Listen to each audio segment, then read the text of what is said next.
Bom, a pergunta que nós fazemos para iniciar é: Deus existe? Como eu disse, é uma pergunta de profundo cunho intelectual e acadêmico, porque se Deus existe, nós devemos estar convencidos que é a maior verdade de todos os tempos. E se Deus não existe, é o maior embuste de todos os tempos. Ou seja, é um tema que quer você seja um ateu, ou um crente, um agnóstico, ou um cético, não sei qual área você quer seguir, você não pode ficar alheio à questão da existência de Deus. Seja para defender, seja para atacar. Eu quero começar já citando a frase de um dos filósofos que eu mais admiro. Quando eu digo admiro, não significa que você concorda 100% com o que a pessoa diz. É Descartes. E Descartes dizia que um homem, para acreditar em alguma coisa, deve, em princípio de tudo, desconfiar. A desconfiança deve estar na base da crença. E eu começo com essa frase de Descartes porque, sendo um seguidor deste papel, eu quero dizer para vocês que eu sou um teísta cético.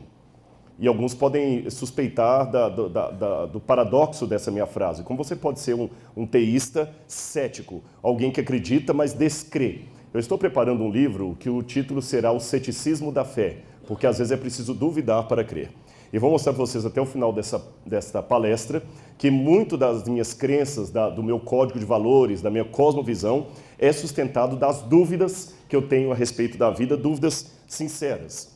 E vamos começar um pouquinho, antes de tratar propriamente do tema de Deus, para colocá-lo de maneira mais apropriada só marcar meu tempo aqui, de maneira mais apropriada nesse ambiente acadêmico de uma universidade federal, começar com uma proposta de um dos grandes acadêmicos brasileiros, já famoso, já falecido, Anísio Teixeira. Anísio Teixeira diz que as universidades são elas que fazem hoje, com efeito, a vida marchar. Nada as substitui, nada as dispensa. Nenhuma outra instituição é tão assombrosamente necessária. Então vamos colocar, se a universidade é um lugar para fazer você pensar, para fazer você refletir, para você pensar um pouco mais sobre a vida e filosofar, quando se fala de fé numa universidade pública, alguns já falam assim: que isso, você está de brincadeira comigo? Fé é coisa para tratar na religião, nas igrejas, na missa, no culto, no ambiente religioso que você vai. A academia é para a gente tratar de física, química, evidências, biologia, filosofia no máximo. Alguns até querem dizer que a filosofia está morta. Eu não acredito nisso, porque eu tenho graduação em filosofia também. Mas fé, não, desculpe-me, até se eu pudesse levantar contra um evento que fale sobre Deus e fé na universidade, eu levantaria.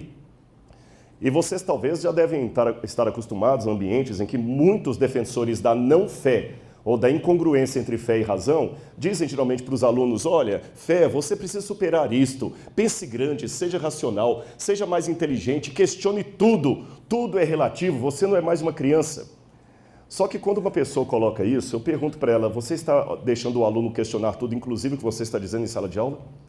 Mas há pessoas que geralmente eles são muito plurais enquanto você concorda com eles. Quando você discorda, eles se tornam altamente fundamentalistas. Então eu acho muito interessante que alguns mais secularizados, que negam a fé, falam assim: não, eu quero que meu aluno questione tudo. Tudo bem, mas não questione o que ele fala em sala de aula, senão você vai reprovar. Vamos pensar um pouquinho nesse ambiente aparentemente antirreligioso que tem nas universidades. É quase que uma situação psicológico-partidária, com camisetas, folders, um verdadeiro marketing de antirreligiosidade, antifé, antiteísmo. Eu conversando com um amigo meu da Unicamp, que é ateu, ele falou: não, mas eu não acho que é correto apresentar Deus em sala de aula. Eu falei: tudo bem, desde que você também não apresente o não-Deus. Por que o teísmo não é bem-vindo em sala de aula, mas o ateísmo, que também é uma corrente filosófica, é bem-vindo? Então vamos analisar um pouquinho. Será que esse criticismo não está fazendo os alunos acabarem se voltando para um novo tipo de religiosidade contra o formato, contra os deuses? Algumas propagandas antirreligiosas chegam a ser até desrespeitosas. E eu acho interessante que num ambiente com tanta preocupação com a tolerância, com a homofobia, com o respeito pela diferença. Antes de vir para cá, eu estava no hotel assistindo aquele canal do Supremo, onde eles estavam julgando uma causa. E olha que interessante, quando eu cheguei no hotel, eles estavam começando a julgar uma causa de um rapaz que foi excluído de entrar para o Corpo de Bombeiros porque tinha uma tatuagem. Isso era por volta de 1h da tarde. Eu saí do hotel agora às 5 horas, ainda estavam na mesma temática. Se o rapaz tem direito a ser do Corpo de Bombeiros tendo uma tatuagem ou não tem. E o tema assim, temos que respeitar o direito de expressão, etc. E por que isso não vale para a religião também, para a fé? Parece que Deus não é bem-vindo em muitos centros universitários. E sempre colocam, olha, você tem que ter um livre pensamento, jogue a religião no lixo. Temos uma demanda de evidência e exija evidência e pense criticamente. Adultos com amigos imaginários são estúpidos. Isso é a promoção de Richard Dawkins e os famosos cavaleiros do apocalipse, do neo-ateísmo. Então eu acredito em Deus, então eu sou um estúpido. E eu conheço muitas pessoas com doutorado, mestrado, graduados, acadêmicos, que também são estúpidos. Então nós temos um problema sistêmico na educação do século XXI, que estão dando diplomas de mestrado, doutorado, pós-doutorado e livre-docência para pessoas estúpidas. E o curioso é que muitas universidades que querem romper com a religião, achando que agora vão fazer o aluno um livre pensador, eu pergunto, estamos realmente fazendo o nosso papel? É uma autorreflexão para nós professores. Olha que interessante esses dados aqui. Uso de drogas por universitários. 48,7% dos estudantes já experimentaram drogas ilícitas. Isto é o dobro da taxa da população brasileira.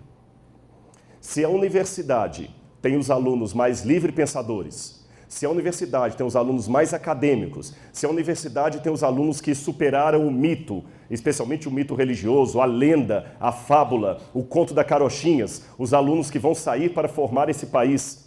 E eu tenho nas universidades o dobro do uso de drogas ilícitas em relação ao que está fora da universidade. Amigos, isso aqui é um dado da Unicamp, algo está errado. No mínimo, algo está errado. Universitários são a parcela da população que mais consome drogas.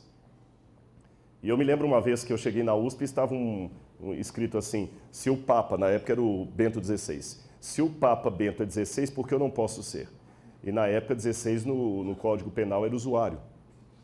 Existe uma verdadeira apologia a isso. Sem contar outros problemas, eu tenho um livro aqui curioso, é de vários autores, e as questões do cotidiano universitário. Vários problemas foram colocados em universidades brasileiras e do exterior. Alunos com dificuldade de expressar ideias próprias e criatividade. Então, realmente, nós estamos conseguindo, no ambiente secular, colocar os alunos para pensar. Deus foi banido. Religião que prende você. Religião que nós queremos libertar você de tabus religiosos, de crenças, de missa, de ideia de padre, de pastor, de chefe de centro espírita. Nós queremos libertar você de conceitos teológicos ou religiosos. Você vai ser um livre pensador. Se estamos com esse objetivo, por que os alunos estão com dificuldade de expressar ideias próprias e criatividade? Eu pergunto, será que realmente nós não estamos apenas tornando os alunos meros refletores do pensamento alheio, assim como acusam as religiões de fazer com os membros, só que com outra roupagem? Os alunos estão tendo dificuldade de se expressar por escrito, dificuldade de produção de texto e inteligência fluida, dificuldade de lerem de entender o que leram, analfabetismo funcional, dificuldade de reflexão e o último que eu destaco com um asterisco, dificuldades de lidar com questões existenciais. Eu tenho alguns artigos aqui a mais que me surpreendem, todos eles analisando sobre o problema do suicídio entre alunos universitários. E me chama a atenção que alguns falam o seguinte, os países mais desenvolvidos no mundo são os países que têm menor taxa de religiosidade, como Suíça, Suécia, Noruega, Holanda, Alemanha. E de fato. Mas me chamou a atenção que eu tive recentemente dando uma palestra em Berlim e eu fiz uma pergunta para o auditório, a maioria deles secularizados, antirreligiosos. Eu perguntei por que as taxas de suicídio daqui de Berlim são 4 vezes mais altas do que os países mais pobres da África. Se ali estão as pessoas mais equilibradas, as pessoas de maior pensamento, que não estão presos à crendice daquelas massas mais simplórias, por que eles têm tanta dificuldade de lidar com problemas sérios da vida? E, aliás, eu já continuo dizendo uma pergunta que eu sei que pode vir do auditório. Muitas pessoas têm dificuldade de conciliar a existência de Deus com a existência do mal e do sofrimento, ou seja, é o trilema de Epicuro. Se Deus existe e Deus é amor e o mal existe, uma coisa anula a outra. Só que me chama a atenção que os lugares que têm maior índice de sofrimento no mundo, repito, alguns países da África, alguns rincões do Brasil, onde a fome, o analfabetismo, a pobreza imperam, você não tem tantos ateus. Se você fizer um congresso de ateísmo na Etiópia, você vai alugar uma cabine telefônica. Mas em compensação, na Europa, onde o pessoal quase não tem problema de analfabetismo, de doenças, de esgoto a céu aberto, de pobreza absoluta, você tem muitos ateus. Eu pergunto de volta, o sofrimento é um problema para a existência de Deus do ponto de vista de quem sofre ou do ponto de vista de quem filosofa sobre o sofrimento? Porque quem sofre está acreditando em Deus, quem não sofre está filosofando sobre aquilo e está tendo um alto índice de suicídio, depressão e perda de sentido na vida. São questões acadêmicas que eu devo pensar, será que realmente a fé não tem espaço no ambiente acadêmico? E outro problema mais, nós estamos vivendo também uma época de tremendo relativismo moral, intelectual, pós-moderno, onde não existem verdades absolutas, aí que entra o tiro no pé da religião, porque a religião trabalha com verdades absolutas, Deus existe.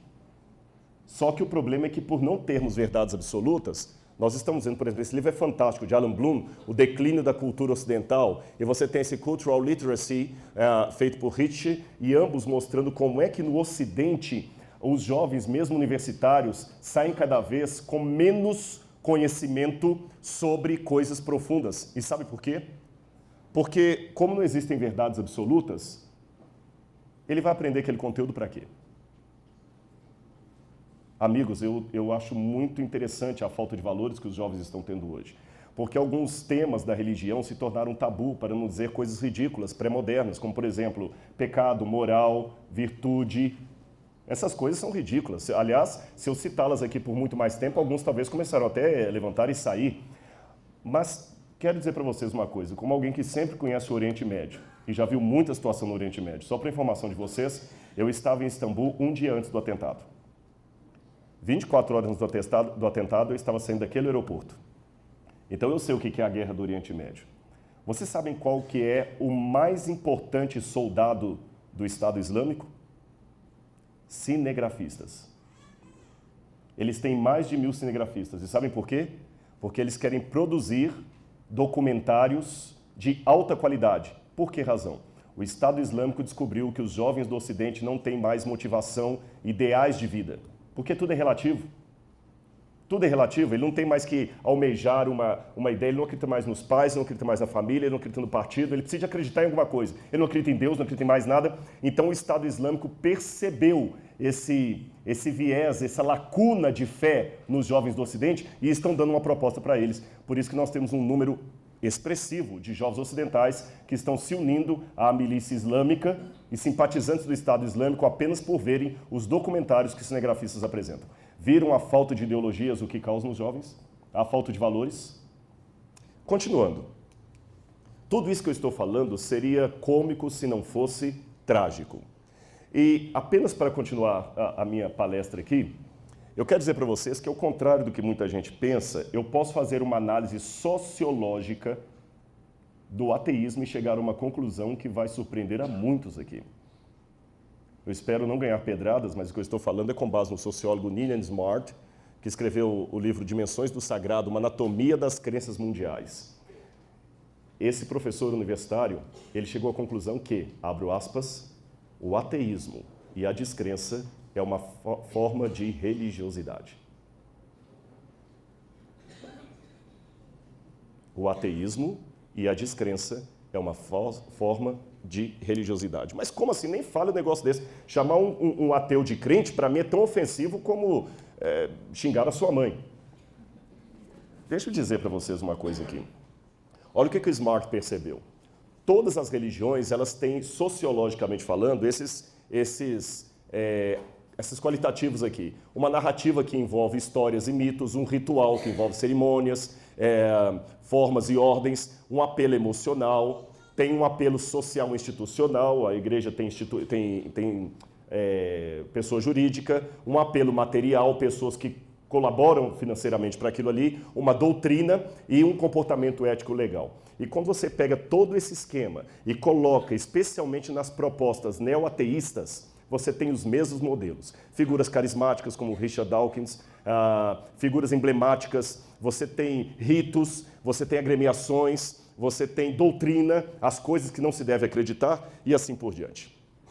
E já que eu falei de Richard Dawkins, um dos grandes pastores bispos ou padres, se você quiser que eu use a palavra do neoateísmo, ele disse assim: o cristianismo, bem como o islamismo, ensina às crianças que fé inquestionável é uma virtude. Você não tem que argumentar a favor daquilo que você acredita. Eu presumo que esse cavalheiro, por ser biólogo, ele é leigo em teologia e em filosofia. Esta não é a visão teológica de fé, pelo menos a fé cristã ensinada na Bíblia. Eu não estou falando de todos os tipos de fé que existem no mundo, mas pelo menos a fé cristã. A fé cristã, aquela exposta na Bíblia, ela admite a dúvida como um primeiro passo. É o contrário. A fé não é a oposição da dúvida, é a continuação da dúvida. Veja bem, permitam-me aqui não fazer um culto com vocês, mas citar algumas passagens bíblicas, assim como posso citar Kant, Dostoiévski, Kierkegaard e vários outros. O livro de Atos, Paulo declara: eu não estou louco, pelo contrário, digo palavras de verdade e de bom senso. E a palavra bom senso no grego é nous, significa pensamento. Você tem também o profeta Isaías dizendo que Deus fala para as pessoas: vinde, arrazoemos. Essa expressão no hebraico, arrazoemos, é vamos usar o raciocínio lógico, vamos conversar. Você coloca a sua argumentação, eu coloco a minha. É um Deus que admite negociar intelectualmente conosco, conversar, explicar. Lucas inicia o seu evangelho como sendo uma investigação acurada de fatos que aconteceram em seu tempo. Examinai tudo e retende o que é bom, disse Paulo. O próprio Cristo várias vezes falou o seguinte: não acreditem em qualquer coisa que contem para vocês. Antes, coloquem à prova as pessoas que vão conversar com vocês, porque surgirão falsos profetas, falsos professores. Cuidado para que ninguém engane vocês. Jesus ensinou até a não confiarmos numa coisa apenas porque os antigos disseram aquilo. Ele falou o seguinte: eu sei o que foi dito aos antigos, eu, porém, vos digo. Examinai. A própria Bíblia nos ensina. Aliás, é interessante que se você pegar o mapa bíblico, o pai da fé, segundo a Bíblia, é Abraão, o pai das religiões monoteístas. E quando Deus fala com Abraão em hebraico, vai por ti mesmo, a expressão é ler, lerá, Deus falou com ele: pode ir pensando o que você está fazendo. E quando Abraão abre a boca, o pai da fé, para conversar com Deus, ele expressa dúvidas. Se a dúvida e a fé são incompatíveis, por que o pai da fé expressa dúvidas? Porque o próprio Cristo termina o seu ministério expressando uma dúvida. Eli, Eli, lama sabachthani, Deus meu, por que? Lama, aramaico, por que de pergunta, por que o Senhor me abandonou?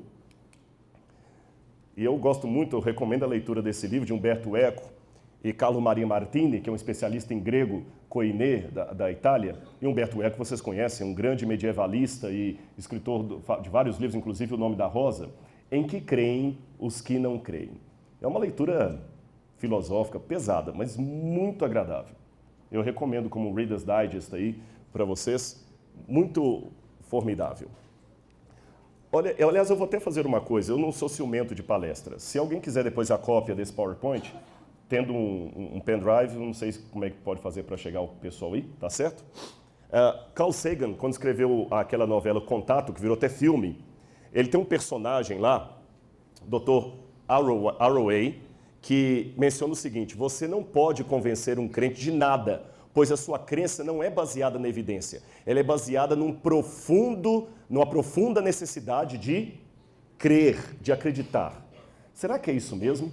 A crença não é baseada em evidências? O Bertrand Russell, no livro Why I'm Not a Christian, porque eu não sou um cristão, falou a mesma coisa. Podemos definir fé como a firme crença em algo para o qual não há evidência. Quando há evidência, ninguém fala de fé. Não falamos de fé quando dizemos que 2 mais 2 são 4, ou que a Terra é redonda. Nós só falamos de fé quando desejamos substituir a emoção pela evidência. Será que isso procede? Deixe-me dizer a vocês que até muitos religiosos têm, a meu ver, uma ideia equivocada do que é fé. Realmente pensam que fé e evidência são coisas opostas, que fé e dúvida não podem caminhar juntas. Mas não é bem assim. Eu vou tomar uns minutos aqui. Essa introdução toda pode parecer um pouco longa para entrar ao tema da existência de Deus, mas ela é necessária como fundamentação teórica para que nós possamos falar uma linguagem mais palatável do ponto de vista do método crítico. Há muitos debates sobre o que é ciência. E eu não vou entrar neles aqui porque daria toda uma conferência apenas sobre essa vertente, o que é ciência. Há alguns que têm um conceito mais lato de ciência, que acreditam que ciência envolve muito mais do que o método científico de Bacon, e Stuart Mill, que ciência pode ser compreendida até como a área das humanas, história seria ciência, a psicologia seria ciência. Há outros que pensam que não se pode falar de ciências humanas, que a ciência seria apenas laboratorial. Não vou entrar no mérito da questão. Mas vamos falar um pouquinho sobre o que é evidência do ponto de vista laboratorial. Você tem uma escada de elementos. Evidência, fato científico, hipótese de trabalho, teoria, lei, não são sinônimos perfeitos. E me admira que mesmo acadêmicos às vezes misturam as coisas perante os alunos como se fosse uma coisa só. Método e metodologia não é a mesma coisa. Então vou dar até uma dica para você fazer o seu TCC, a sua dissertação, a sua tese. A primeira coisa que você tem que ter, quando um aluno chega para mim e fala, professor, eu quero fazer o meu trabalho sobre tal assunto, eu não tenho nenhum interesse em ler. Eu quero fazer o meu trabalho sobre filosofia grega, não tenho nenhum interesse em ler. Eu quero fazer o meu trabalho sobre a ética de Aristóteles, eu não tenho nenhum interesse em ler. A primeira coisa que você tem para fazer uma pesquisa acadêmica é um problema. Um problema que seja respondido pelos critérios acadêmicos e que seja um problema interessante. A unha encravada do pé da sua avó não é um problema. Nem quantos anjos cabem na cabeça de um alfinete é um problema intelectual. Mas se você chegar para mim e falar o seguinte, professor, eu quero fazer um TCC sobre o seguinte tema. Existiu ou não idade escura na Grécia do período arcaico? Opa, agora já me interessou, porque é um debate. Ele pegou um tema e transformou num problema. Depois do problema, você vê se há evidências que permitem você começar a pesquisa daquele problema. Se há evidências, você pode então elencar essas evidências e fazer um fato científico. Se você tem um fato científico, aí você pode dar um degrau a mais e criar uma hipótese de trabalho. Se há várias hipóteses, você para aqui. Mas se existe apenas uma maneira de explicar aquilo, você já tem um passo além, que é uma teoria, só uma maneira lógica apenas. E se você consegue repetir aquilo em laboratório, em ambiente controlado, obtendo os mesmos resultados, você tem uma lei. É por isso que eu falo de teoria da relatividade e não lei da relatividade, de Einstein. É uma teoria, ela pode ser testada, mas não pode ser repetida. Compreendem a questão? Então agora vamos imaginar isso num quadro. Se eu chego em uma sala aqui, e a sala está toda bagunçada, eu tenho um problema. Qual o problema? Quem fez isso? Então já tem um problema. Quais são as evidências? As evidências são aqueles elementos que ajudam a responder o meu problema. Eu tenho aqui vidro quebrado, isso é uma evidência. Uma mesa aqui no meio, é evidência de alguma coisa? Não, a mesa já estava ali. O fato de ter uma janela é evidência de alguma coisa? Não, a janela já estava ali. Um ventilador no teto é evidência de alguma coisa? Não. Mas a gaveta solta é. Então a evidência é quando você separa os elementos que ajudam a resolver o seu problema daqueles que são dispensáveis. Uma vez que eu elenquei as evidências, aí eu vou ao fato científico. É quando eu vou descrever as evidências sem interpretar. Não pode interpretar. Nem pode ser uma descrição subjetiva. A sala era grande e espaçosa. Isso é subjetivo. A sala media tantos metros por tantos metros. Havia estilhaços de vidro no canto A e B, mas não no canto C ou D. Aí você está fazendo uma descrição acadêmica. Depois que você fez isso, aí você pode levantar a sua hipótese de trabalho. Eu acho que quem quebrou a sala aqui foi um aluno que tirou nota baixa na aula e ele queria tirar a prova dele ali no escuro, ele acabou se atrapalhando todo e tentou roubar a prova. Outro vai falar assim, não, para mim quem fez aquilo ali foi um bando de vândalos. Se há várias explicações, eu tenho hipótese. Mas se eu consigo uma explicação única, inquestionável, eu tenho uma teoria. Se eu consigo repetir em laboratório, eu tenho uma lei. Então viram que evidências não são provas forensicas de nada. Então quando esses cavaleiros como Bertrand Russell e outros mais dizem a fé não é baseada em evidências, desculpe-me, eles não estão usando evidência dentro do critério de um método científico. Repito, evidências não são provas forenses. São elementos que me ajudam a construir uma hipótese de trabalho ou uma teoria. Agora vejam bem o que o Richard Dawkins continuou dizendo. Essas partes dele eu tirei todo do livro Deus, um Delírio. Richard Dawkins diz, o ateísmo não é uma fé, mas um fato, lembra de fato científico? Um fato baseado em evidências, mas eu tenho um problema. O ateísmo não é a negação da existência de um ente. Quando você estuda Aristóteles, eu tenho um dos maiores especialistas em Aristóteles, ele faleceu agora em 2001, o Dr. Mortimer Adler, um dos maiores filósofos aristotélicos do século XX e XXI, ele dizia, uma proposição afirmativa existencial pode ser provada, mas uma proposição negativa existencial, ou seja, aquela que nega a existência de alguma coisa, não pode ser provada. Então, quando Richard Dawkins diz que o ateísmo é uma evidência, é um fato baseado em evidência, ele está simplesmente desconsiderando tudo da lógica aristotélica. Porque você só pode provar uma afirmativa existencial positiva. Uma afirmativa existencial negativa, você não pode provar de maneira nenhuma. E curioso que alguns ateus, como o biólogo húngaro George Klein, judeu, que é ateu, ele escreveu, eu sou, sem dúvida, um ateu, mas minha atitude não é baseada em ciência e sim em fé como a sua. Alguns admitem. E falando em fé, deixe-me fazer com vocês aqui uma diferença, para que todos entendam que tipo de fé eu estou defendendo aqui. Uma vez, eu não sei se isso eu nunca li em fonte primária, eu vou citar aqui aquelas citações que não fazem parte da sua comprovação, mas faz sentido. Dizem, repito, não está em fonte primária isso, que perguntaram a Einstein se ele acreditava em Deus, ele replicou de volta, pergunte-me o que você entende de Deus, eu vou te dizer se acredita ou não. Quer seja folclore ou não esse diálogo de Einstein, eu acho verdadeira a expressão. Nós temos que explicar de que Deus, que fé eu estou falando, para que você não pense que eu estou defendendo qualquer tipo arbitrário de fé. Eu me lembro quando eu fiz o vestibular, já há um bom tempo, que a gente tinha que ler a literatura brasileira, e eu lembro dos livros de Machado de Assis, onde ele fala das memórias de Quincas Borbas, ele fala de Rubião, e ele descreve Rubião como um personagem mais crédulo do que crente. Me chamou a atenção aquilo ali, crédulo do que crente. Existe uma diferença entre fé, crença e crendice. Eu vou contar uma parábola para vocês. Dizem que um hindu estava reverenciando as águas do rio Ganges. Ele mergulhava todos os dias ali. Um amigo europeu falou com ele assim, rapaz, não mergulhe nessas águas, elas estão poluídas. Ele falou, não é possível, esse rio é sagrado, o Ganges é o rio sagrado, todos mergulham aqui, tomam essa água. O amigo falou, essa água está poluída. Ele falou, não está. O amigo pegou algumas gotas da água e colocou no microscópio. Quando o hindu viu as águas do rio completamente poluídas, desgostoso com a realidade, ele tomou uma pedra, quebrou o microscópio e continuou mergulhando.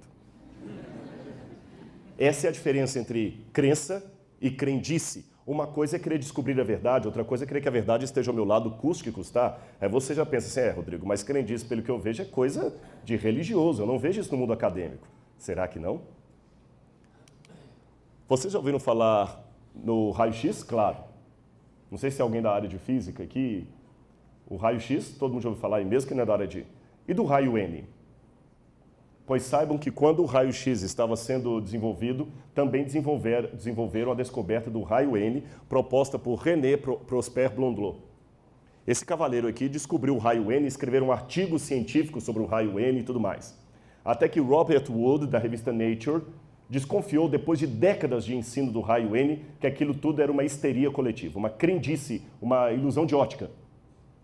E ele provou isso. Ele pegou os maiores especialistas em raio-N, levou a uma sala e, sem que eles soubessem, tirou a lente que produziria o espectro. Você sabe que sem lente você não produz espectro de raio algum. Ele tirou o espectro e mandou aqueles homens olharem na lente. E todos eles, sem exceção, viram o raio-N que simplesmente não existia. E eram físicos, acadêmicos. Com isso, o raio-N desapareceu dos jornais, dos periódicos, das revistas indexadas, mas provou-se que até acadêmicos também podem ser vítimas de uma ilusão de ótica coletiva, do que Jung chamava de senso comum. Então não pense que o fato de você ser um acadêmico o isente de participar do tal do senso comum, que existe o senso comum dos leigos, mas existe o senso comum também da universidade. Cada época uma universidade tem mais ou menos aqueles elementos que eles apontam como sendo melhores. E de novo, deixe-me dar para vocês uma comparação do que eu chamaria de fé e fideísmo, para que você entenda a relação da fé com a evidência. Suponhamos que eu esteja dentro de um prédio pegando fogo, e o prédio está em chamas. O meu senso de sobrevivência, o meu instinto, quer que eu saia dali, correto? E o que eu vou fazer? Eu vejo que aqui tem um vão e não estou vendo fumaça desse canto. Eu abaixo, e vou em direção a esse vão, porque assim a minha intelectualidade, o meu senso de sobrevivência diz para eu fazer.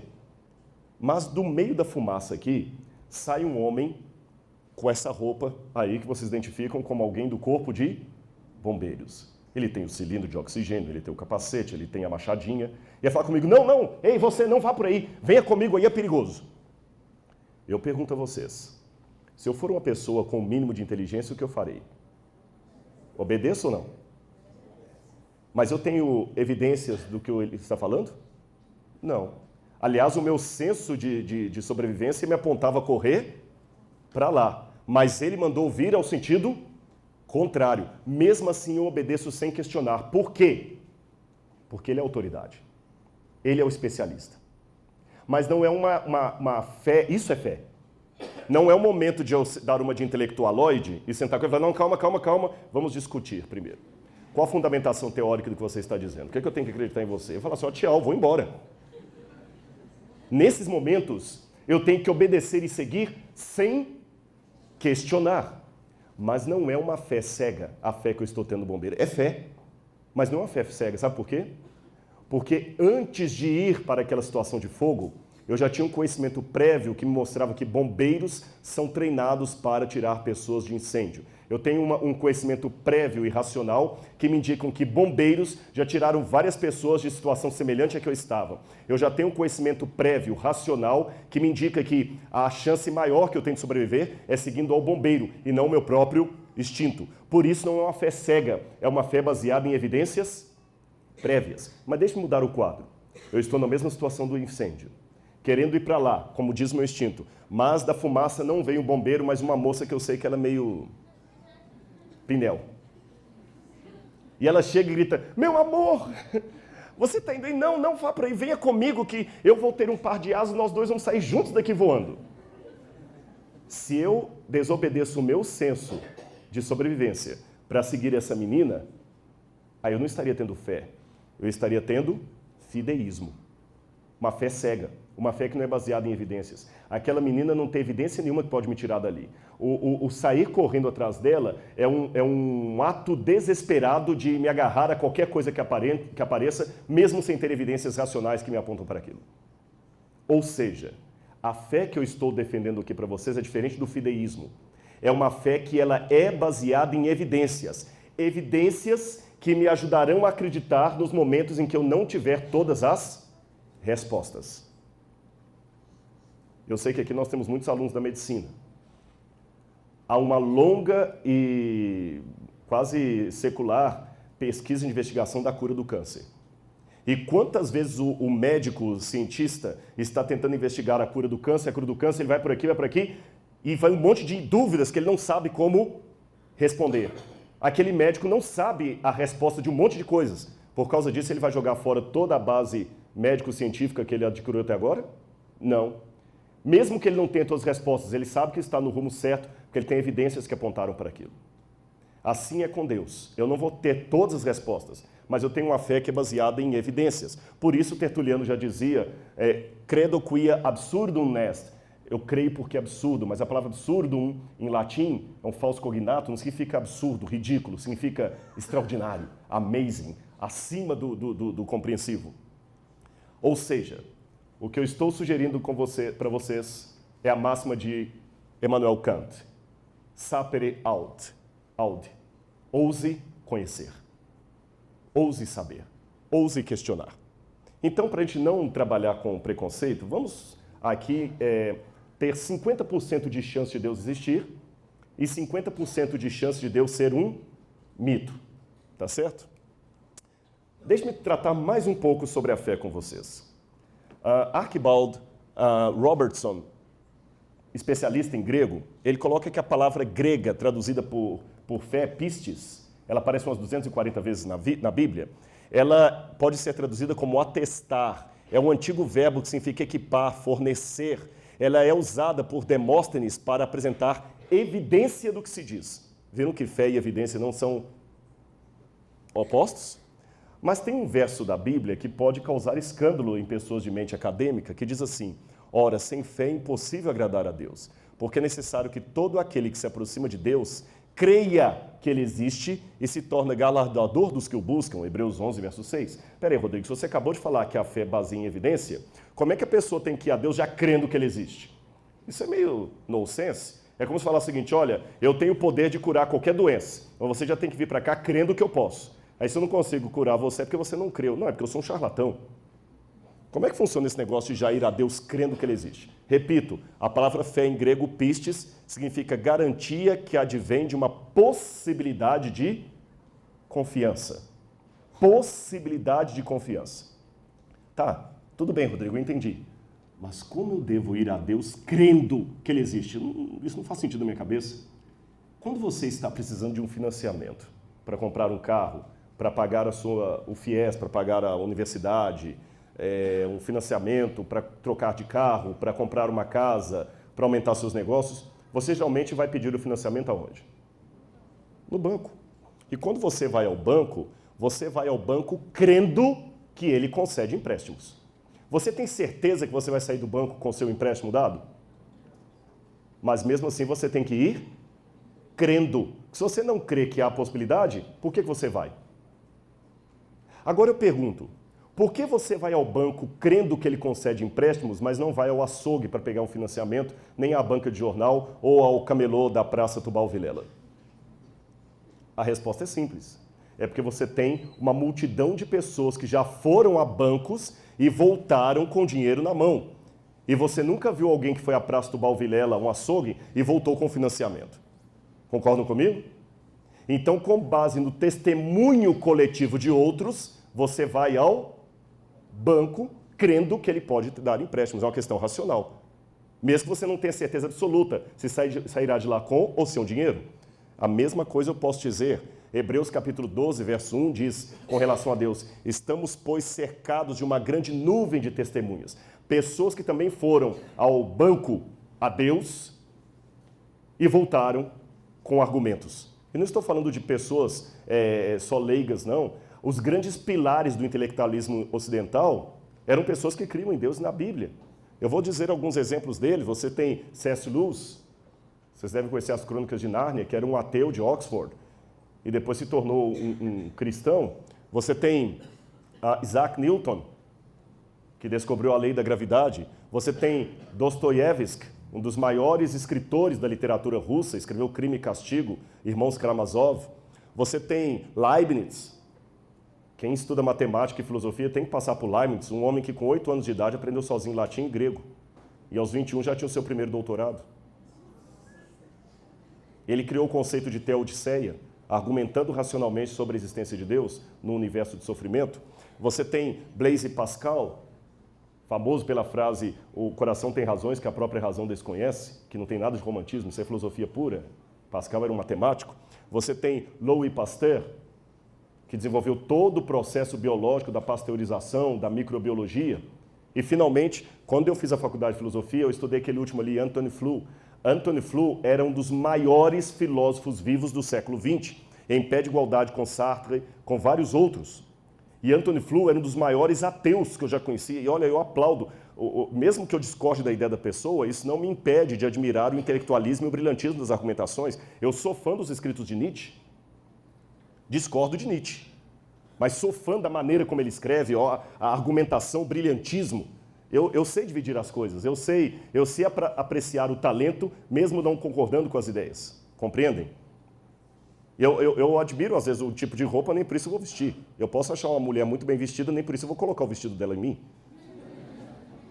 Tá certo? E o Antony Flew estava em pé de igualdade com Nietzsche. E quando eu fiz filosofia, eu lembro que falar de Antony Flew um dia acreditando em Deus era uma coisa tão utópica como falar do Papa Francisco se tornando mórmon. O testemunho de Jeová. É um negócio meio complicado.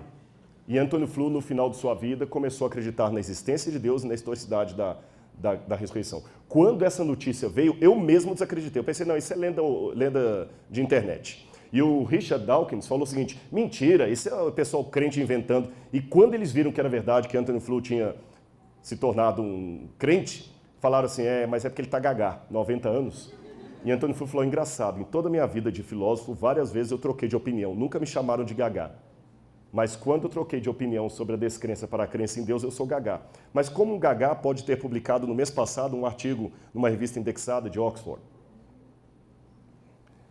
Bom, e tem mais uma coisa que eu queria levar vocês a pensar. Então, como eu disse para vocês, são perguntas que me fazem crer em alguma coisa. Sigmund Freud, o pai da psicanálise, disse algo que eu concordo profundamente. Ele disse que todos nós temos uma carência de Deus. Concordo. Parece até Santo Agostinho de Hipona escrevendo a Cidade de Deus, ou as Confissões. Freud dizia, nós temos uma carência de Deus. Agora olha a explicação de Freud. A crença em Deus subsiste devido ao desejo de um pai protetor e imortalidade, ou como um ópio contra a miséria e o sofrimento da existência humana. Eu tenho dois problemas com relação a isso aqui.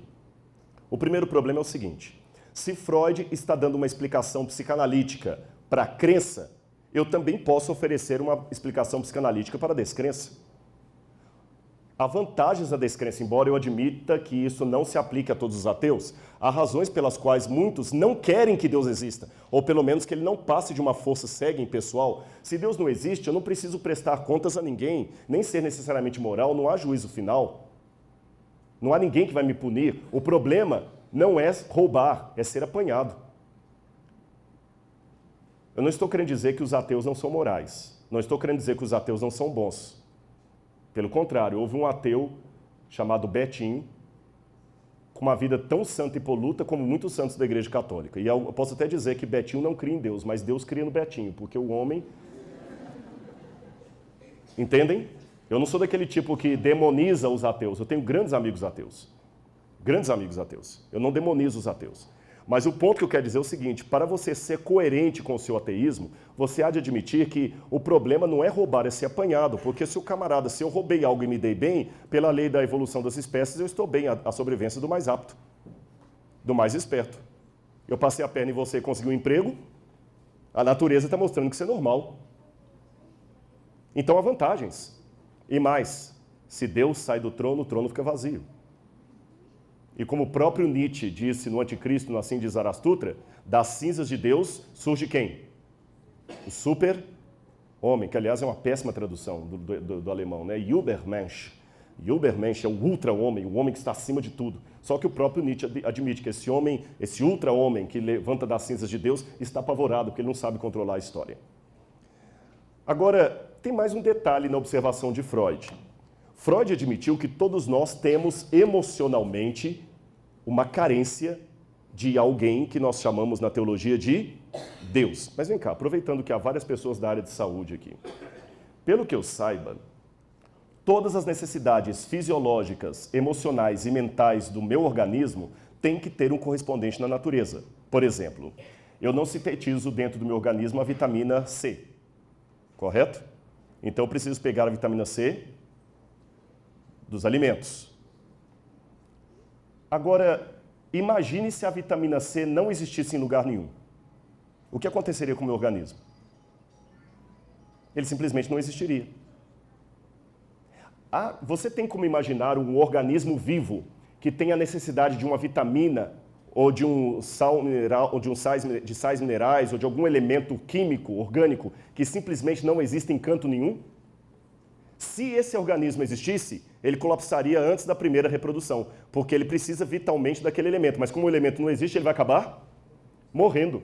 Para que esse organismo continue existindo, o elemento do qual ele necessita tem que existir em algum canto da natureza. Falando em fisiologia, é muito estranho imaginar órgão reprodutor masculino sem existir órgão reprodutor feminino. É muito estranho imaginar pulmão sem imaginar o oxigênio, imaginar rins sem imaginar água, imaginar necessidade de clorofila sem a clorofila. Agora Freud quer me dizer que tem uma necessidade de Deus, mas Deus não existe. Isso não faz sentido do ponto de vista argumentativo.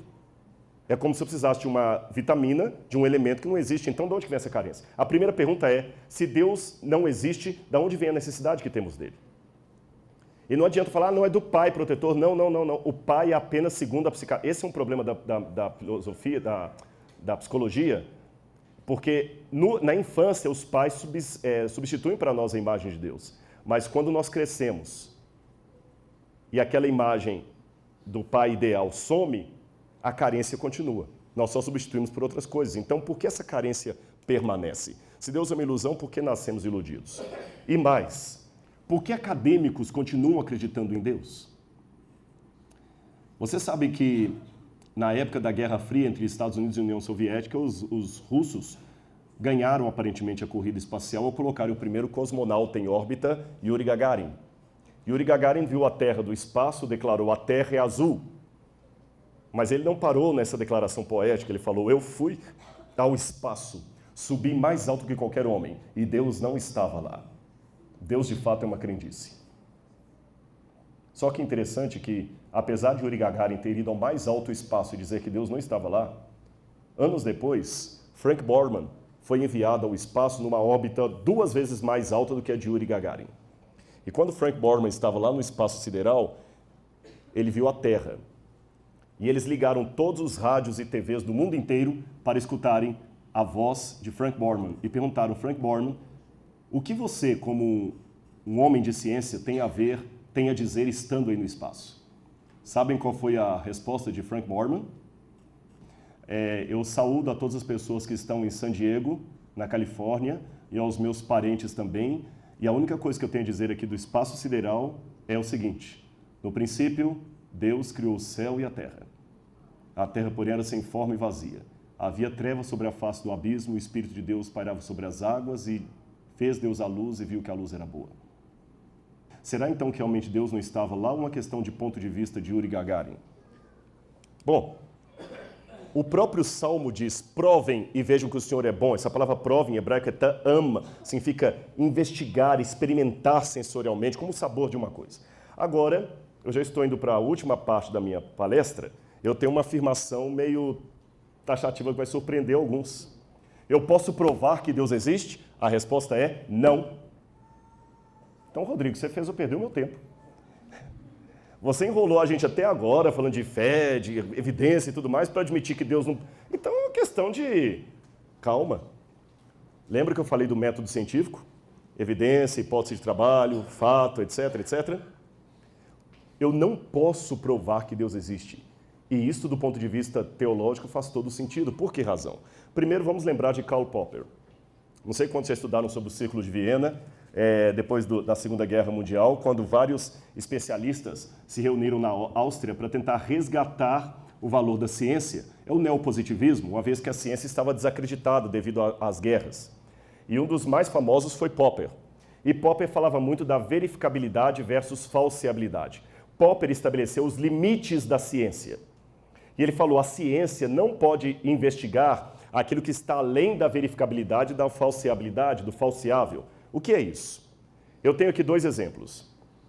Eu tenho a famosa frase de Nero, dita por Suetônio, segundo o qual, na hora que o grande imperador romano, terrível imperador Nero César, estava à beira da morte, ele teria dito: qualis artifex pereo, que grande artista morre hoje. Agora eu pergunto, será que Nero falou isso mesmo? Isso não é falseável, não é verificável. Por isso está além da ciência laboratorial empírica. Agora vejam essa outra situação. Se eu declarasse: gasolina de automóvel não serve para avião. Isso já é científico. Por quê? É falseável. Como falseável? Basta você pegar a gasolina de automóvel e colocar num avião para ver se funciona. É passivo de ser verificado, é falseável. Então, essa afirmação é científica. A afirmação histórica não é. Outra questão. Euclides, quando falava da geometria, ele colocava uma diferença. Você sabe que matemática também não é ciência, matemática é linguagem. E Euclides já estabelecia isso dizendo que há uma diferença entre postulado, um axioma, e teorema. Qual a diferença? Um postulado, um axioma, é uma coisa que você afirma porque todas as evidências apontam para aquilo, é lógico afirmar aquilo, mas você não tem como provar ou comprovar ou verificar, ou para usar a linguagem posterior de Popper, falsear, porque está acima do seu calibre mental, está acima da sua capacidade de investigação, está acima da sua capacidade de verificação e análise. Mas o teorema você pode comprovar, porque está dentro do seu escopo mental. Por exemplo, o quinto Se não me engano, é a quinta lei, o quinto axioma de Euclides, as retas paralelas. Duas retas paralelas infinitas, segundo alguns, jamais se cruzam. Outros acham que se cruzam, etc. Eu não vou entrar no mérito da questão. Mas duas retas paralelas e infinitas são um postulado, não um teorema. Por que são um postulado? Porque você não tem como provar isso. Para provar, você deveria ter uma régua do tamanho de quê? Do infinito. Quem aqui tem uma régua do tamanho do infinito? Quem tem uma capacidade de dimensionar o infinito de canto a canto, se é que o infinito tem canto? Portanto, esse estabelecimento das retas paralelas de Euclides é um axioma, não um teorema. Porque o teorema pode ser verificado. Aqui que vem a questão. Deus não é teorema. Deus é axioma. Porque se Deus fosse teorema, Deus poderia ser verificado, comprovado, analisado, medido. Se Deus pudesse ser medido, analisado, falseável, ele seria pequeno demais para ser Deus. É por isso que eu não posso provar a Deus como não posso provar as duas retas paralelas de Euclides. Eu posso enunciar a Deus. Ficou claro? Deus é axioma, Deus é postulado, não é teorema, por isso que eu não posso provar que Deus existe. Mas eu também não vou... O postulado não é uma coisa de graça que qualquer um pode postular o que quiser. Ah, então já que é assim, Rodrigo, eu vou postular que elefantes azuis existem. Ah, mas eu não posso provar que não existe? Mas também não pode provar que existe? Não é isso. Para você enunciar um postulado, ele tem que ter um mínimo de arrazoado, cartesiano, sistêmico, lógico, racional. E qual é o elemento que eu aponto para vocês nessa noite para dizer que Deus é uma hipótese mais do que razoável? Eu vou começar com Parmênides, da escola eleática, um dos pré-socráticos. E antes que você pense que filosofia é coisa ridícula, deixe-me dizer a você que, não esqueça, eu posso provar isso. Talvez não na minha palestra, mas na hora das perguntas. É graças aos filósofos pré-socráticos, eleatas, e a Aristóteles, que hoje você pode tirar uma foto e postar no seu Instagram. Sabia disso? A Apple hoje só consegue fazer fotos irem para todo lado de um Apple ou de um smartphone para um outro smartphone, graças ao insight tido 500 anos antes de Cristo por esses homens aí. Então não pense que eram pessoas que não tinham o que fazer. Como é que eu cheguei a essa conclusão? Depois eu posso explicar. E o Parmênides fez uma pergunta dessas que parecem ser loucas, ou uma proposta, mas ela é sensata. É preciso pensar e dizer isto. Aquilo que é, existe. Ou colocando em forma de pergunta por Leibniz, por que existe algo ao invés de nada? Vou repetir. Reflitam comigo. Por que existe algo ao invés de nada? Você sabe que você pode chegar ao extremo de questionar tudo, como os filósofos ceticistas, como David Hume, por exemplo, que chegou a duvidar até do que eu estou vendo. Lembra o autoceticismo de Hume? Hume duvidava até que eu estou vendo. E quem me garante, dizer David Hume, que o que eu estou vendo não é uma ilusão da minha cabeça? Matrix.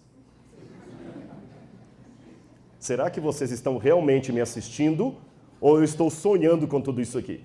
Será que eu realmente estou à sua frente ou você está me projetando na sua cabeça? Os loucos também imaginam coisas. Até que Descartes quebrou toda essa tese e falou o seguinte, tá, mas tem uma coisa que eu não posso duvidar. O quê? Da minha existência. Porque ainda que você seja uma ilusão, para essa ilusão estar acontecendo, eu tenho que estar projetando essa ilusão em algum lugar. Senão essa ilusão não existiria. Então, eu penso, logo existo. Cogito ergo sum. Simples. Agora vamos então. Por que existe algo ao invés de nada? O ponto mais comum hoje da física, eu não sou físico, mas a teoria mais badalada atualmente é do Big Bang. O instante zero em que tudo começou. Tudo. Espaço, tempo, energia, gravidade. E o que havia antes disso? Nada. Só que a questão é o seguinte, em latim dizia-se ex nihilo nihil fit. Vários repetiram essa frase. Ex nihilo nihil fit. Tradução, do nada, nada se faz. Se eu tenho um monte de nada, mas um monte de nada é igual a nada. Se eu tenho um monte de nada e divido por nada, vai continuar nada. Então, se aqui não havia nada, por que hoje há algo? Por que há algo ao invés de nada? Do ponto de vista filosófico, é muito complicado dizer que simplesmente não havia nada. E há várias propostas para tentar resolver isso aí, mas olha o que disse Alan Sandage. esse é um dos maiores astrônomos da atualidade, ele ganhou o prêmio Granford de astronomia, que equivale ao prêmio Nobel. Ele que calculou a velocidade com que o universo se expande à distância das estrelas. E ele disse assim: quando eu era quase um ateu na juventude, a ciência foi que me levou à conclusão de que o mundo é muito mais complexo do que o podemos explicar. O mistério da existência, disse esse astrônomo físico, só posso explicar mediante o sobrenatural. Conta isso aí para quem acha que Deus não tem espaço na física. Acho que é bastante improvável que tal ordem tenha vindo do caos. Tem que haver algum princípio organizador. Deus, para mim, é um mistério, mas ainda é a melhor explicação que tenho para o milagre da existência, porque existe algo ao invés de nada. Agora, interessante que Michael Shemer, que é o editor da revista Skeptic, a revista Skeptic é uma revista de ateus, tipo a Super Interessante, a Veja, só que é uma revista voltada para esse recorte da sociedade de leitores ateus. E ele dizia o seguinte: em ambas a tradição judaico-cristã e visão de mundo científico, o universo um dia veio à existência, seja mediante a criação de Deus, seja mediante o Big Bang. Só que a resposta do crente que Deus criou é uma resposta que não pode ser testada. Então é uma hipótese absurda. Tudo bem, mas olha o que Stephen Hawking tem dito aí para provar que Deus não existe. Stephen Hawking, um brilhante homem que está tentando desenvolver a teoria do tudo, a teoria das cordas, a teoria do tudo, ele tem dito: o universo pode criar-se a partir do nada e Deus não é necessário. Desculpe-me, agora o cético sou eu. Prova isso aí. Testa laboratorialmente isso que você falou. Testa que o universo pode se criar sozinho. Eu li alguns livros dele, como O Grande Projeto, que ele escreve com Midlanov. E olha o que Stephen Hawking tenta explicar. Repito, eu sou leigo em física, mas com a transdisciplinaridade, a conversa o diálogo entre disciplinas diferentes, é bom que você tenha um conhecimento extramuros. Se você só conhece aquilo que você estudou, você não tem como dialogar com pessoas de outras áreas. Então, deixe-me dialogar um pouquinho com os físicos. O primeiro problema da autocriação que Stephen Hawking quer desenvolver é esse aqui, olha. Ele disse que aquele instante zero do Big Bang, que ali havia elementos como vácuo quântico, partículas, matéria, energia, espaço, movimento e gravidade. Desculpe-me, repito, eu não sou físico, sou teólogo, arqueólogo e filósofo. Não tem nada a ver com a área da física. Mas, para mim, como leigo, isso aqui não é nada. Isso é nada.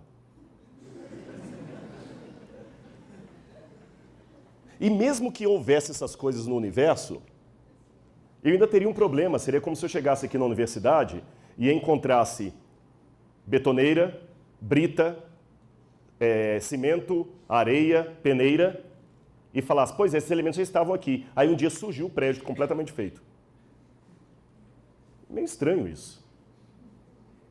Como é que as coisas explodiram e montaram todas direitinho? Mas é pior, isso aqui não havia.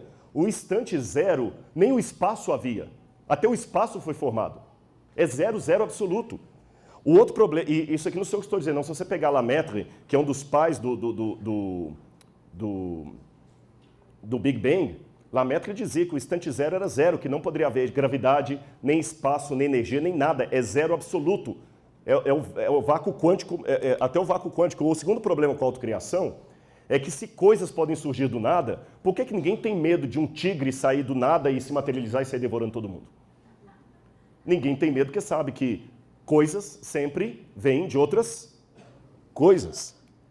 E para não falar assim: Rodrigo, você é um leigo, está questionando Stephen Hawking, então eu vou tomar a liberdade de pegar um outro físico ateu, Marcelo Geisler. Olha o que Marcelo Geisler falou. As teorias que Hawking usa para basear os seus argumentos, a teoria M, vindas das supercordas, têm tanta evidência empírica quanto Deus. É lamentável que físicos como Hawking estejam divulgando teorias especulativas como quase concluídas. A euforia na mídia é compreensível. O homem quer ser Deus. O desafio das teorias a que Hawking se refere é justamente estabelecer qualquer traço de evidência observacional até agora inexistente. Não sabemos nem mesmo se essas teorias fazem sentido. Certas noções, como a existência de um multiverso, não parecem ser testáveis.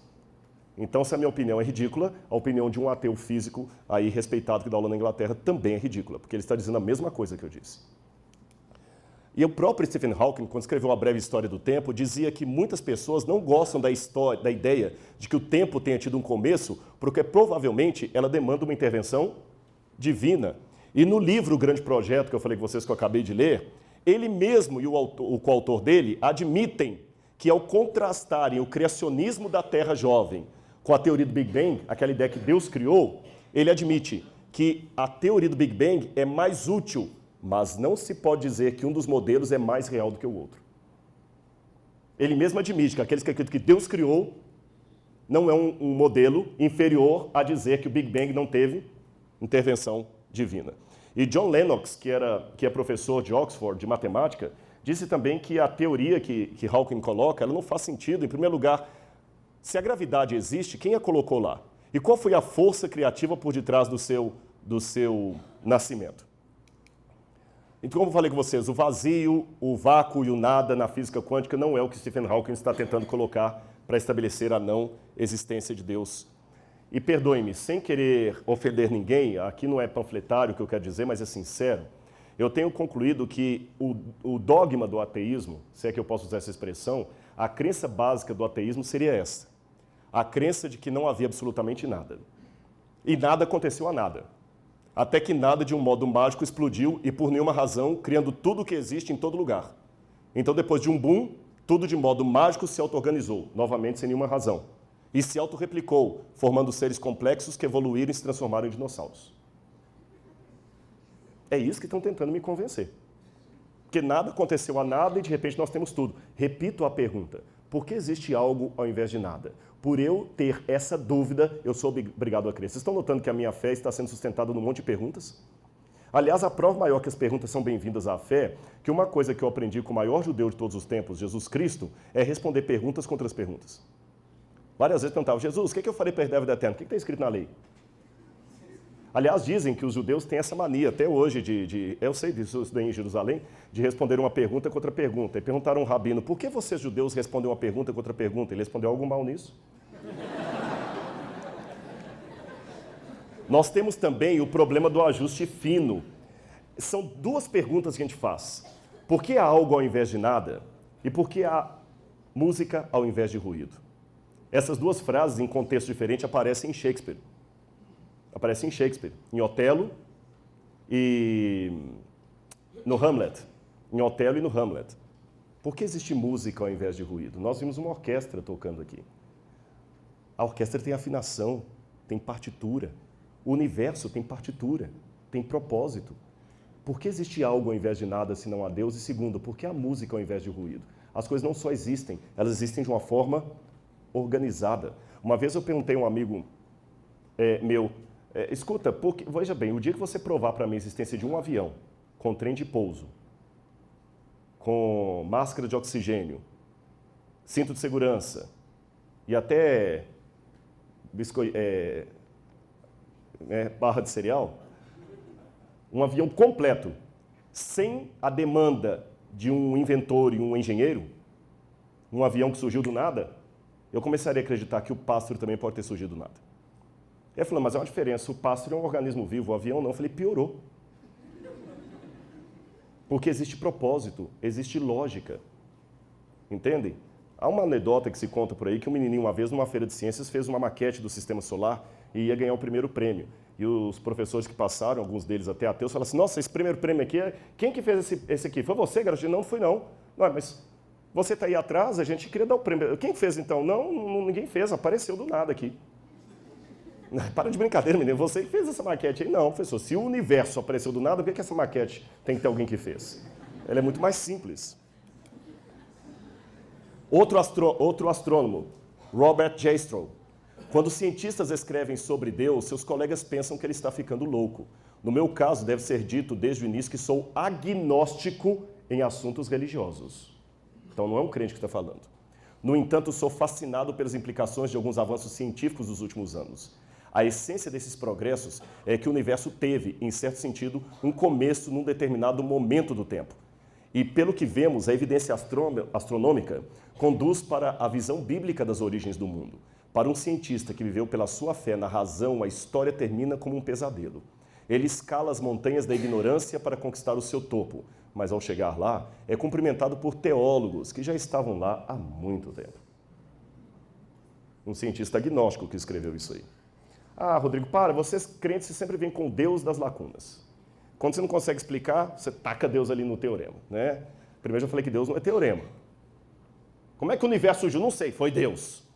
Como é que você não sei? Foi Deus. Não é bem assim, é o contrário. Quem trabalha com Deus das lacunas é o ateu. Eu vou explicar por quê. Como ele não consegue explicar como o universo veio do nada, porque ele dispensa a hipótese de Deus, então ele começa a colocar o Deus, universo na lacuna. Ele começa a dizer que o universo é eterno. O próprio Carl Sagan dizia, o cosmo é tudo quanto uma vez haverá. Sempre é o cosmos. Ou então eu falo de um criador. Agora tá bom, uma vez alguém perguntou assim, tá, mas se Deus criou tudo, e quem criou Deus? Esse é o ponto. O ponto filosófico é o seguinte, tudo que começou tem que ter uma causa. Deus não começou, por isso Deus não tem uma causa. E se você não quiser usar a palavra Deus, vamos chamá-la de causa primeira. Tem que haver uma causa primeira que deu origem ao universo, e essa causa primeira não pode ter sido causada por nada. Porque se ela for causada por alguma coisa, eu vou cair no retrocesso infinito. Ela fica sem sentido. Uma causa que causou outra, que causou outra, que causou outra, que causou outra. Eu sou obrigado ou a acreditar num retrocesso infinito, ou acreditar que houve uma causa primeira que causou todas as coisas. E alguém pode falar comigo, não, Rodrigo, peraí, não, para, stop. Um Deus eterno e autoexistente, você vem falar isso para mim aqui na minha universidade? Um Deus eterno e autoexistente? E eu digo, stop você. O universo eterno e autoexistente? Vocês perceberam que é a mesma linguagem? Eu falo, há um Deus eterno e autoexistente. O ateu diz, não, há um universo autoexistente. O eterno. Porque isso para mim é mitologia grega. Porque a mitologia grega é que coloca que havia elementos siderais aí no espaço, aí eternamente no espaço, e entre esses elementos siderais surgiu Gaia, a Terra, ela mesma se auto-originou, a Gaia se autofecundou, dando à luz a Uranus, e os dois se autofecundaram, dando à luz a tudo que existe. Isso é mitologia grega, isso não é ciência. Um universo que se autoproduz não faz sentido. E mais, com Newton eu descobri que o universo tem leis. Com Einstein eu descobri que o universo tem energia. E com James Watson eu descobri que o universo tem DNA, informação. E informação tem que ter inteligência. Falando em informação e inteligência, de onde veio a linguagem? Todos os estudos filológicos e linguísticos feitos até hoje dizem que a linguagem não é questão de nós não temos a evidência. Linguagem não pode ser fruto da evolução, porque linguagem demanda aprendizado. Linguagem demanda aprendizado. Não tem como a linguagem ser fruto da evolução. Não é questão que não temos ainda uma explicação evolutiva para a linguagem. Ela não tem como ser fruto da evolução. Como é que o primeiro homem começou a falar? Quem o ensinou? Quem o ensinou? E mais, se Deus é um mito, eu posso falar do sensus gentium, como diz em latim, quem que propagou para o ouvido de todas as nações a existência de Deus?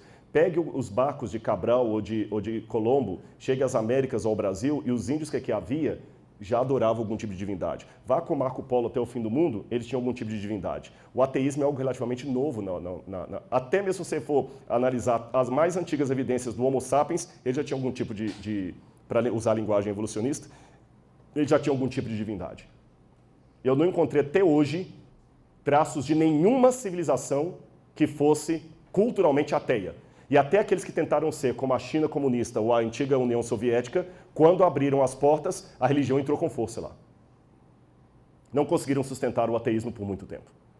Se o ateísmo é uma prática tão natural, por que todo mundo, em todo lugar, tem Deus de uma maneira tão instintiva como o sexo, a necessidade de sobrevivência, o eros, o thanatos e a divindade? Eu posso dizer até que o homem, mais do que o homo sapiens, é o homo religiosus.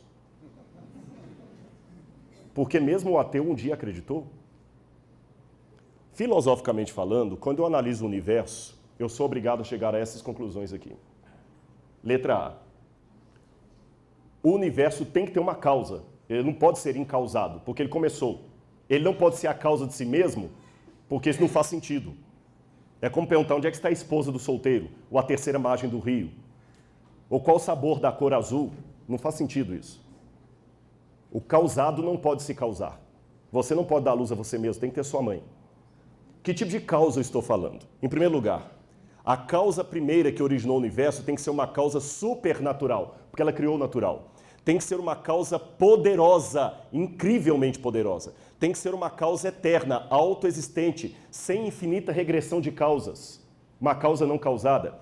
A causa que causou o universo, ela tem que ser omnipresente, porque ela criou o espaço. Se ela criou o espaço, ela tem que estar fora do espaço. Então ela tem que ser onipresente. Ela tem que ser intemporal e imutável, porque ela criou o tempo, pelo menos esse tempo como eu conheço. Eu não digo que ela é atemporal, mas ela é intemporal. Existe uma diferença entre atemporal e intemporal. Ela tem que ser imaterial, porque ela transcende ao espaço e aos limites físicos. Ela tem que ser pessoal, assim definido porque ela criou de maneira intencional. Ela tem que ser necessária, porque todo o resto depende dela. Ela tem que ser infinita e singular, porque não pode haver dois infinitos. Ela tem que ser diversa e, no entanto, possuir unidade. Ela tem que ter inteligência e ser suprema.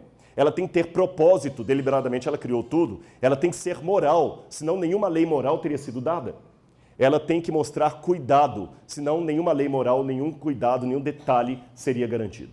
O curioso é que quando eu abro a Bíblia, eu descubro que todas as necessidades, todas as características filosóficas da causa primeira coincidem com características bíblicas daquilo que chamamos de Deus. A Bíblia o apresenta como supernatural, poderoso, eterno, onipresente, intemporal, imutável, imaterial, pessoal, necessário, infinito, singular, diverso, mas em unidade, inteligente, com propósito moral e cuidadoso. E para terminar minha palestra, eu queria contar uma parábola para vocês. Se Platão iniciou todo o seu discurso com o mito da caverna, deixe-me contar um mito também para ilustrar o que eu quero dizer, à guisa de Platão e à guisa de Jesus, que contava tantas parábolas. Havia nessa fábula que eu quero contar para vocês um grupo de ratos que moravam dentro de um piano. E esses ratos sempre escutavam o concerto do pianista do lado de fora e se deliciavam. E louvavam o pianista por toda a música bela que ele tocava. Até que um dia, alguns ratos saíram de dentro da parte mais baixa do piano e subiram até aquelas teclas ali e viram as cordas. E viram que cada vez que um martelinho de madeira com aquele veludo batia numa corda, saía um som do piano. Quando batia numa corda mais fina, saía um som agudo. Quando batia numa corda mais grave, saía um som mais grave, mais baixo. Quando duas cordas batiam ali, saía uma dissonância. Eles voltaram felizes, descobrindo o segredo da música. Não existe pianista nenhum. Nós agora temos a teoria das cordas. O que produz o som que nós ouvimos são martelinhos batendo em cordas. Não há nenhum pianista. E aí começou o debate dos ratos, se havia ou não havia pianista lá fora. E novas teorias mais rebuscadas foram colocadas para explicar aquele som sem necessidade de um músico. E muitos ratos continuaram acreditando, outros duvidaram. Mas a despeito disto, do lado de fora, o pianista continuava expondo o seu concerto, mesmo apesar da negação da sua existência. Mesmo que você continue negando, continue existindo, há vida no ar. E o concertista do universo está aí, dedilhando a sua bela sinfonia e dizendo, quer você queira ou não, eu existo e eu amo você. Um grande abraço. Obrigado.